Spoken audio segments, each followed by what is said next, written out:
Jackpot Meyer si trova, suo malgrado, facendo il lavoro di tutti i giorni, al centro di questa avventura. Si trova di fronte però a qualcosa che non poteva nemmeno immaginare, perché va oltre la sua comprensione. L'abbiamo già visto lo spot, però lo rivediamo perché c'è una particolare che spesso sfugge. Il sistema solare è governato dal maggior consiglio terrestre. L'umanità si prepara al grande salto, ma ignora l'esistenza di I Duncan. I Duncan, un'entità misteriosa che si sa che c'è, si percepisce, però nessuno sa cosa sia.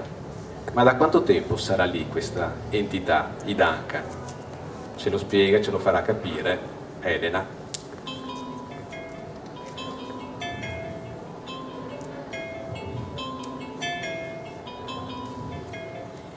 La piccola folla tributò al grande Jackpot Meyer una sorta di moderno trionfo, tutto rigorosamente in diretta interplanetaria.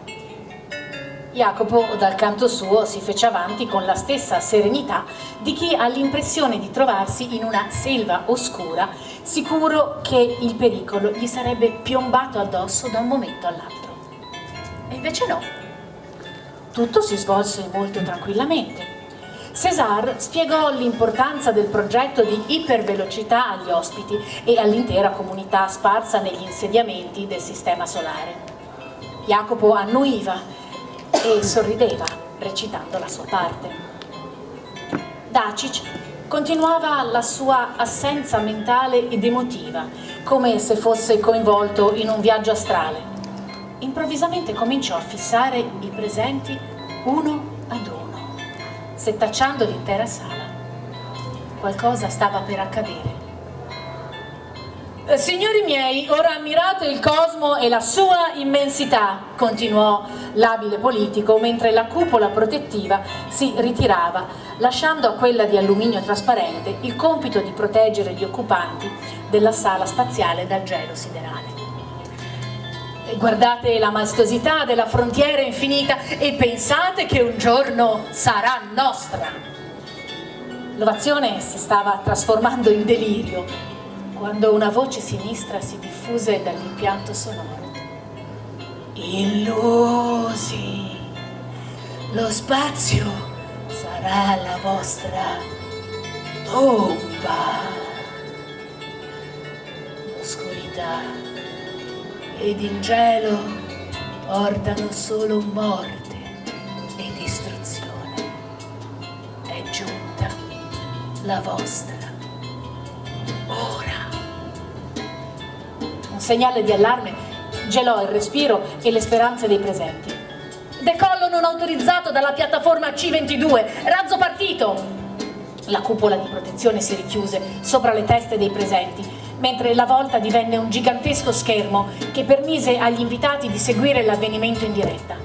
Il silenzio era totale. La voce registrata parlò nuovamente.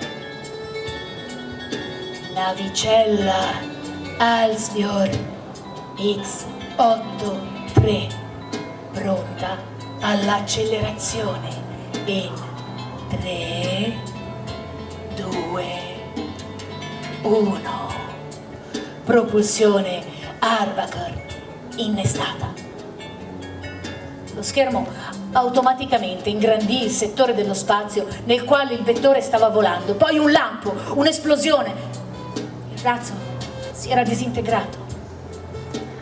Il silenzio nella sala era angosciante, totale, gelido. Sembrava realmente di trovarsi immersi nel freddo siderale. La voce ferma ed inespressiva del presidente ruppe l'assedio del terrore e l'oscurità. La conferenza è finita, potete andare, non ho nulla da aggiungere. César Fourier, con il suo sguardo insolitamente serio, non diede il tempo di reagire a nessuno. Elena, come al solito.